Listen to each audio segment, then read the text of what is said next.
As the lights go out and the race gets underway for 20 minutes of racing in the BMW Car Club Racing Championship.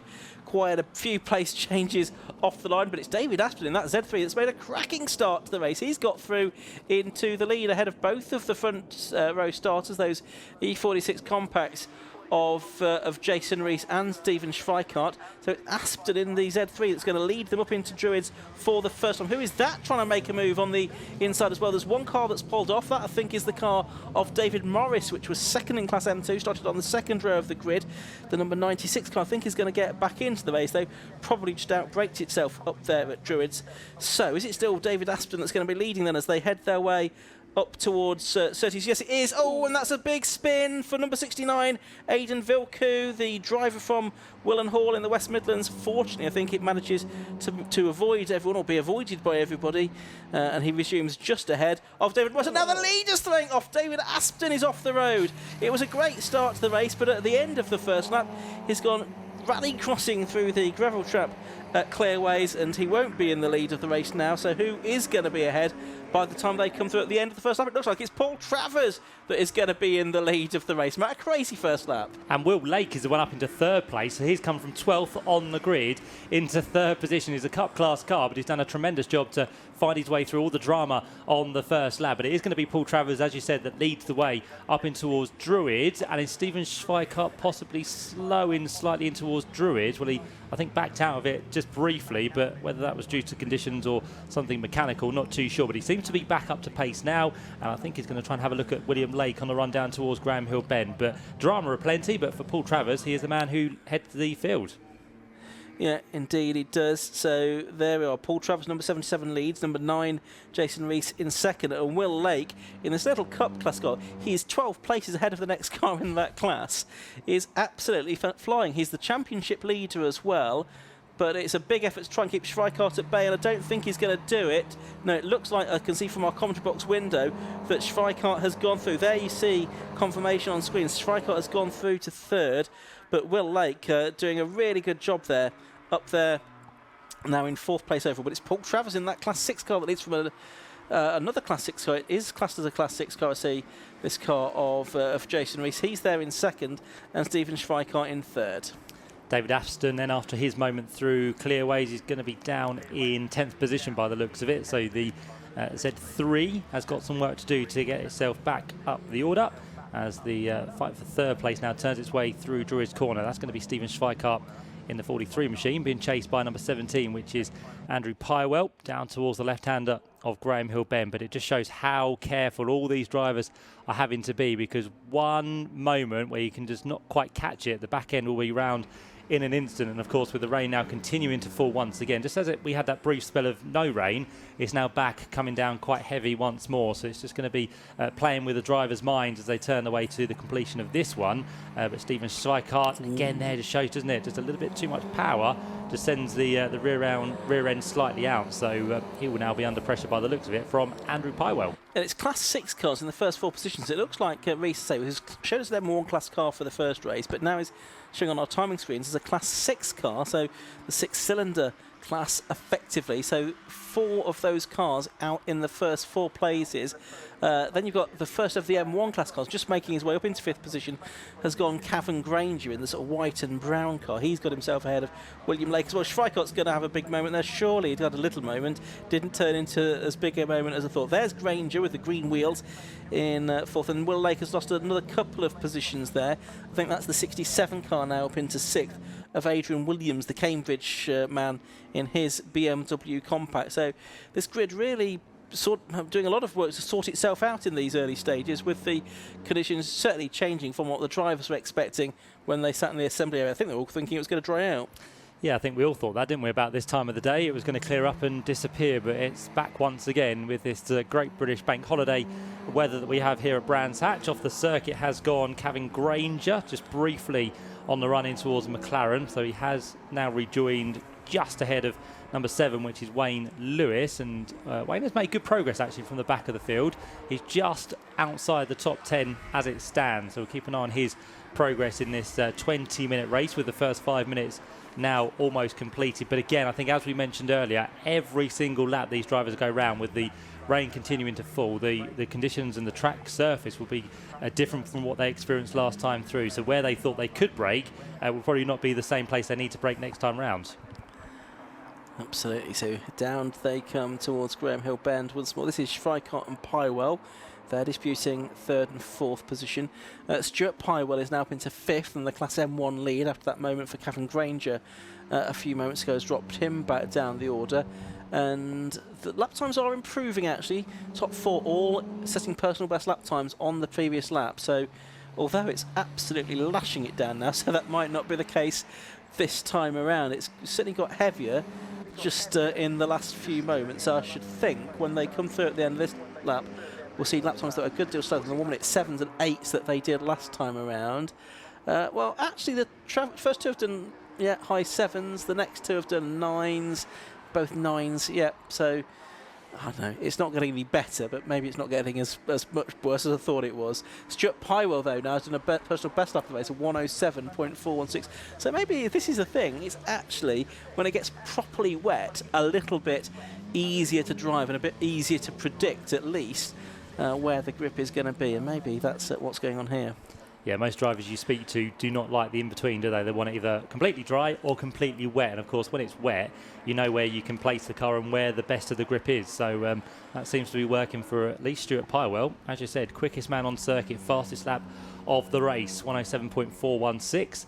Can see the windscreen wipers going 10 to a dozen on Andrew Pywell's car, who's now being caught by Stephen. So this is going to be for the final step on the podium between these 3 cars as they turn away now in towards Clearways. Looks like all the lights are fully ablaze as well in these gloomy conditions we have here at Brands Hatch. And can Stuart Pywell use the power in that M1 to get through? Probably not in these wetter conditions, but he's going to give it a good go on the outside of Andrew Pywell as they make the run down in towards Paddock Hill Bend. He's got to be careful on the brakes, which he is. Stay off the white line as they turn in towards Paddock Hill Bend, and if he can keep it on the circuit, then Stuart Pywell indeed will go through into 4th place and another quickest lap of the race. Yeah, another aim shot fastest lap of the race for Stuart Pywell, 107.149, which is good going in these deteriorating conditions. So he's made it up to 4th place overall now, and still leading Class M1. Overall lead is still Paul Travers, but only by less than a second from Jason Rees, the race 1 winner. Paul Travers in the earlier race, he finished in 5th place, but he was one of the drivers with a 10-second penalty added to his time for an out-of-position start. Not been notified of any such penalties for anybody on this occasion, which is good news indeed. So now you can see Stuart Pywell is closing in on the 43 car of... Oh, he was closing in on the 43 car of Stephen Schweikart, but the car became very unsettled through Clark Curve, or through Clearways, and I think he's lost a little bit of the momentum that he had. And it's getting extremely gloomy now, isn't it? Very heavy rain here at Brands Hatch. It's certainly not got the feel of August. It's more like Formula Ford Festival weekend or something like that, such are the weather conditions now. Yeah, good job we didn't put our shorts on today. I don't think that would have been the right wear to wear, would it? So, yeah, Stuart Pywell, you can already see now he's just kind of ducking out of the car in front just to try and get some visibility, because again, with all this spray being kicked up, Stuart Pywell can't really see where he needs to go, so he's just ducking out as best as he can. Wayne Lewis is in, isn't he? So he's had enough of these conditions, and I think he's been joined by Ronan Bradley as well. Yeah.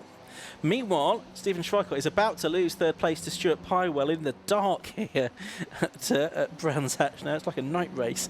Stuart Pywell does go through at Surtees into 3rd position. So Pywell up to 3rd for how long? He's in the gravel. Again, the car at the same part of the circuit was just unsettled. This time he was spat off into the gravel trap, and he also loses out to Andrew Pywell, his son, again. So Andrew back up to 4th, Stuart down to 5th. And back to where he was. Oh, there's double wave yellows at Paddock Hill Bend as well. So what's happened there? Somewhere up the hill, I reckon.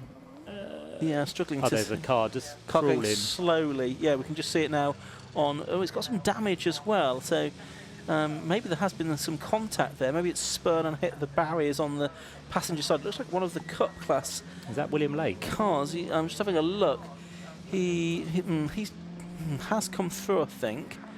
I don't think it's him, but it's is it possibly Gareth Thomas's car, which is similar in livery? We'll get confirmation on that.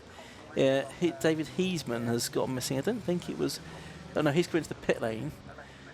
So we'll get confirmation when we can of that. So Heisman's into the pits. So we've got still Travers leading, number 77 from Reese in 9 in second place. There's William Lake. So assurance that it's not William Lake. He's still there in 6th position. And now we've got the safety car as well, Matt, with all of these dramas. Safety car's going to come out and it will pick up, hopefully, the race leader, Paul Travers. I think someone else is heading into pit lane now. Just heard the pit klaxon go in the background, and that is the 50 car of Stephen Kay, the 325 Ti. Did we get a view of that car? It's just disappearing around the corner at Graham Hill Bend. I think that was it the Thomas car? I think it probably was the Thomas car, because that's not been seen for a couple of laps, and he is in that livery. Yeah, it is the 68 car, isn't it?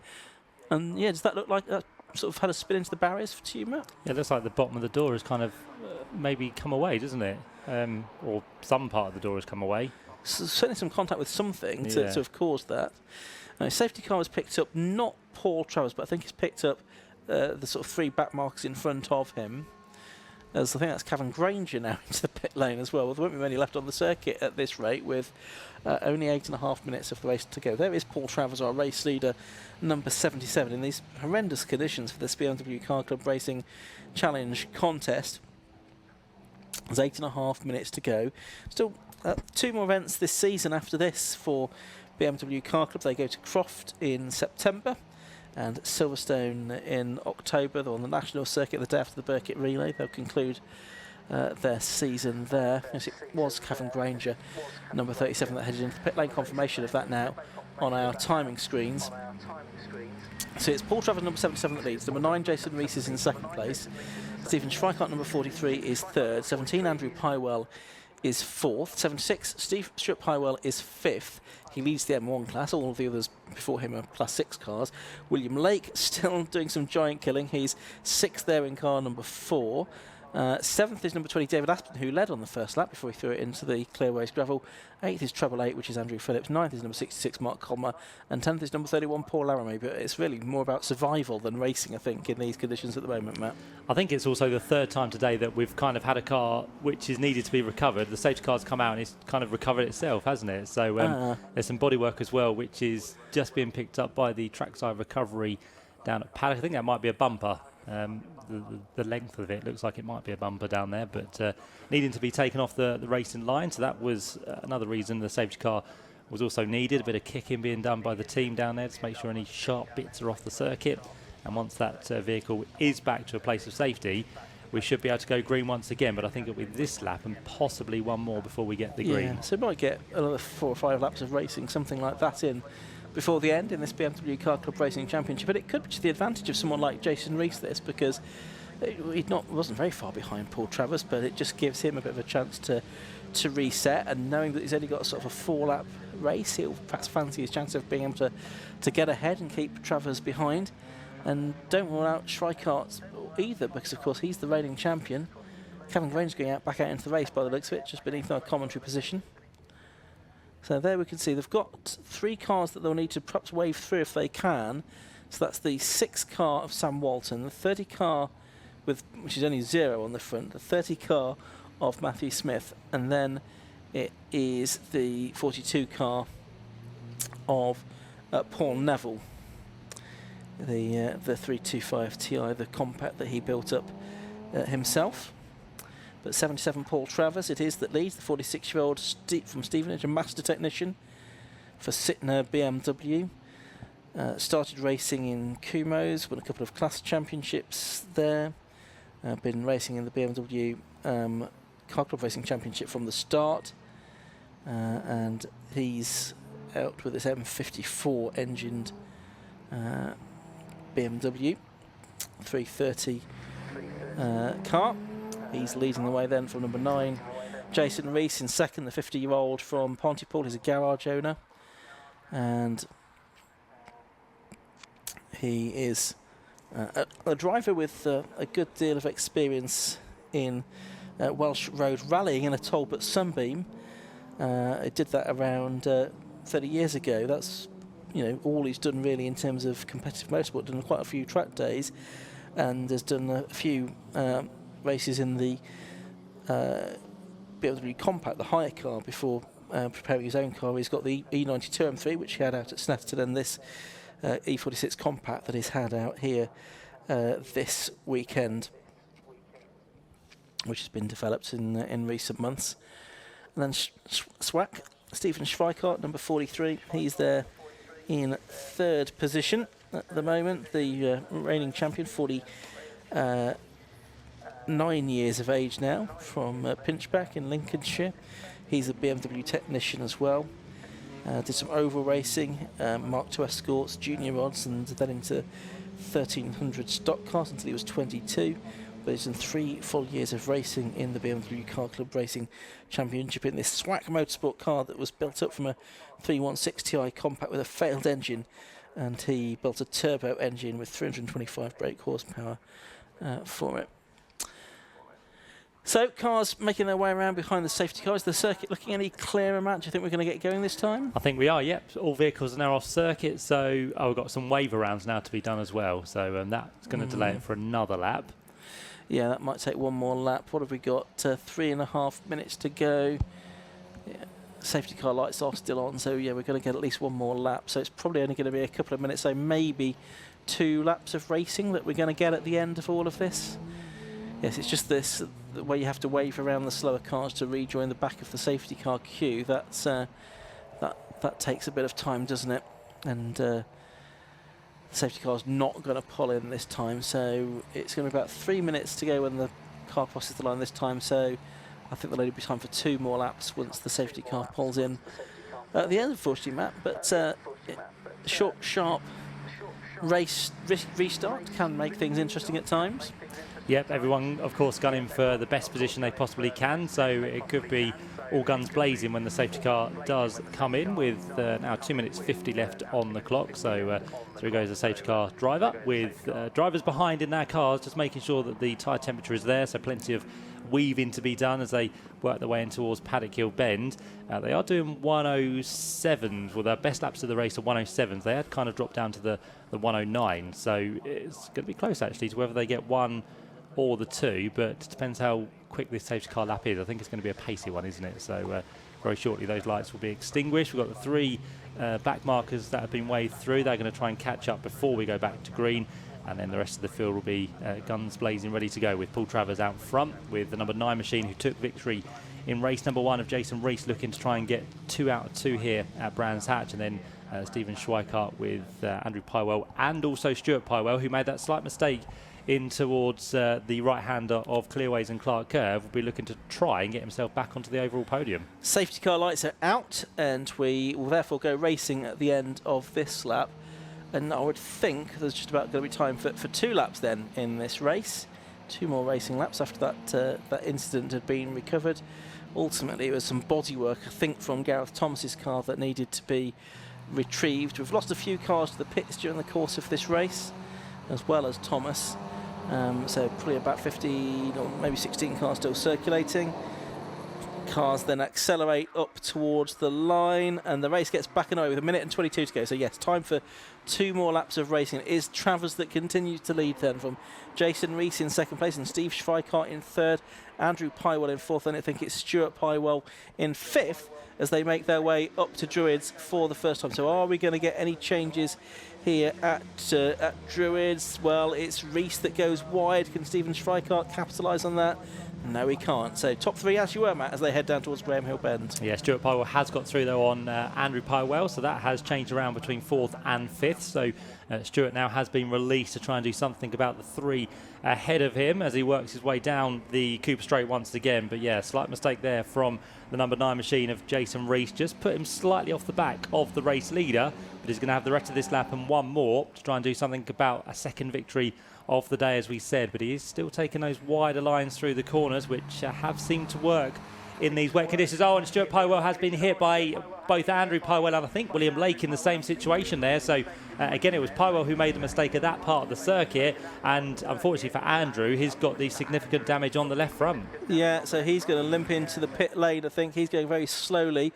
Stuart Pywell, though, has continued. Meanwhile, there's the battle for the lead. Then they've gone on to the last lap. Paul Travers, Jason Rees and Stephen Schweikart heading up towards Druids for the final time in this race. Stuart Pywell, I think, is going to pull off on the outside of the circuit by the looks of it, but we'll focus on these three as they turn their way through Druids. They're still nose to tail here on this last lap of the race. Can Jason Rees do anything about Paul Travers? As they look then down towards the left-hander of Graham Hill Bend, one small mistake will allow the cars through behind, but Paul Travers is keeping himself in the mix here for the race victory. Is now it's going to be Jason Rees who tries to look round the outside into the left-hander at Surtees. Stephen Schweikart is right there with them as well. So three have been left on their own as we've got yellow flags across the line. So it does mean if someone wants to run to the line, they're not going to be able to get it. So Paul Travers, if he can get through Clearways and Clark Curve unscathed, he will be good for the line and for the victory. Yeah, so out of Clearways and Clark Curve they come. There are yellow flags along the straight, so no changes in position. So it's going to be Paul Travers that wins the second race of the day for the BMW Car Club Racing Championship. From Jason Rees, the race one winner, in second place. Stephen Schweikart, it takes third position. David Aspden is fourth and wins the M2 class. Fifth is number 69, Aidan Vilku. Sixth is number 888, which is Andrew Phillips. Seventh and winning the M1 class is Mark Colmer. Eighth is number 96, David Morris. Ninth is number 31, Paul Laramie. 10th is number 67, Adrian Williams. And dropping out of the top 10 in the end was William Lake, who did a brilliant job in his Cup Class car to be running up towards the sharp end in the early stages, but he still does win the Cup Class, and indeed is the last finisher on the lead lap as well. So he will leave Brands Hatch with an extended lead in the championship as they head to the final two meetings of the season at Croft and Silverstone. So a little short, sharp race there. Oh, we've still got those three cars that were sort of almost a lap down, just completing their race as well. But yeah, short, sharp race to the flag there, Matt.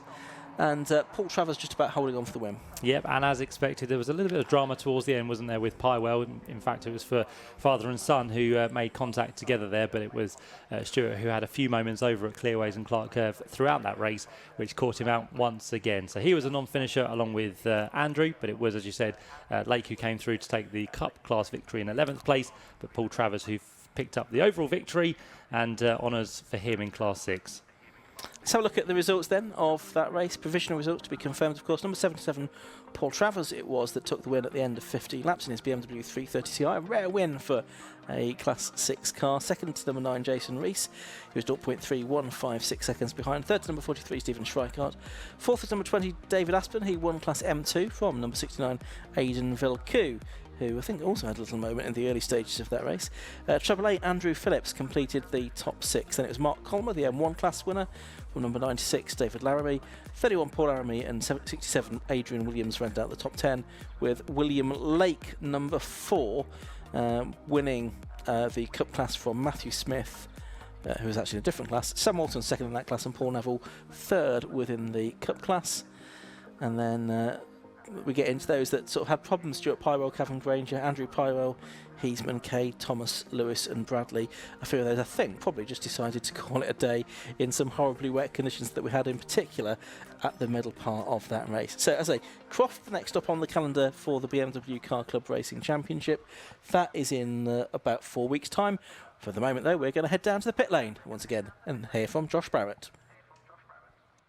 So we're down here, we're very happy, Paul Travers. Paul, is that your first ever overall win? I have to think, no, probably one other. Okay. But it was, the wet seems to play into our favour with the lower powerful cars and that. So I've been in a few wet races now, and and I thought we should have had it earlier in the early race, but it was, you know, it was terrible conditions like just now.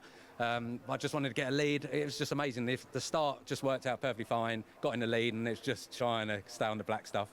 We didn't have the wets on, so we had our semi-slicks. So, yeah, it's just trying to keep the heat in them, and safety car helps because it kind of takes the the edge of it, gets you to reset and refocus, and then it was literally 2 laps after safety car, so it was hard work keeping this lot behind because they all caught me up. So. Yeah, before the safety car, it rained a lot, so those tyres, I guess, was not great. No, it absolutely poured. The wipers on speed 2, and the heated window is doing its thing, and I could just about see, so it's safe. And obviously all the guys at the front were all Class 6 cars, so I guess you had all quite similar cars to work with. Yeah, and so all the same power. These are quite powerful and light cars in the wet, so you still got to be really careful. Yeah, it's fun, great fun. Yeah, after the race. Yeah, but well done. Yeah, congratulations, Paul Travers. Let's have a word with some of our class winners as too, and it was Dave Asplin as well in M2. But Dave, you led the race at the beginning. How was that? I threw it all the way on the first lap. The thing with this car is it will get off the line, even in these appalling conditions. Yeah. So yeah, go for the corner, get there, happy days, and then understeer off at Clearways. Managed to keep it going, and the safety car helped tremendously because it closed the pack back up, and then it would just head down, go for it, and here we are, 2 from 2. Have a good day. Yeah, excellent day. Can I just say thank you to Andy Terry? He's been my one-man pit crew today. Without him, I wouldn't be here. Great stuff, well done to the pair of you. And a car doesn't really look like a class-winning car. Is William Lake's Cup class-winning car. Will, good that it's win, not so good the cars like this. Yeah, this will be radiator number 3 that has been broken, bonnet number 4, none of which are my fault. Yeah, just the whole race apart from that was really good. I had a very good start, which I wanted, obviously. Good first couple corners. I think I was up into 3rd at one point. And then sort of I wasn't racing them, so I was letting them go past. And then just stuck at it. Didn't overthink things. Kept the lines quite well. And then I was right in the thick of it on the last the last lap and got caught up in a bit of a ruckus. Yeah. And I think you were 3rd overall at one point. I guess you thought that'd never be possible with this Cup class car. No, not at all. But I had a really good qualifying, so I knew, and I think Pole qualified in 1:07, and I was only 2.5 behind, so I knew it wasn't too far away. So I was racing with some of the 6 and M1s for a while, and then I don't know where I ended up finishing, but I think I was 5th or 6th coming to the last lap. So. Very happy, very happy. And some more class wins, and I guess that means championship lead carries on going into the final meetings. Yeah, which was obviously what I wanted to do coming here today. This will be 4 races left now, and just ticking them off. Just first, seconds, fastest laps. It's all counts. So very pleased with today. You just got to get that sorted out for next time. Yeah. Neil says he's got a collection of bonnets from just this season, all of mine along the wall. So hopefully this will be the last one, but running out of bonnets. And on average, I've probably got 1 more to go, so but hopefully not. Well done today anyway. So there's 3 of our class winners from the BMW Car Club. Over there are the low costs, which are the next cars. So the Yokohama Low Cost Championship will shortly be heading out onto the circuit.